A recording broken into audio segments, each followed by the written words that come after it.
त्यो हाम्रो खाली सिसीवाला भाइ चाहिँ अड्केर बसिरहेको छ है, बिरालोले बाटो काटेर मान्छे जानको लागि कुद्दैछ।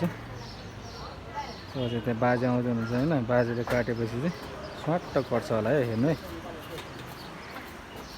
बाजेले कट्यो बाटो होइन, कुरा गरेर यस्तो गरिरहेको फोनमा। ठ्याक्क बिरालोले बाटो काट्यो, अड्केर बसिरहेको छ होइन। अब हाम्रो बाजेले बाटो काट्यो होइन, फोनमा कुरा गरेर यस्तो गरिरहेको छ होइन।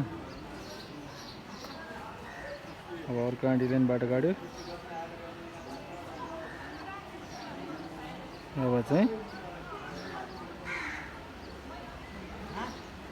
खाली सिसीवाला भाइ पनि निस्क्यो है त। ल स्टिल बिरालोले बाटो काटेछ भने चाहिँ त्यसरी रोक्ने गरेको छ है त।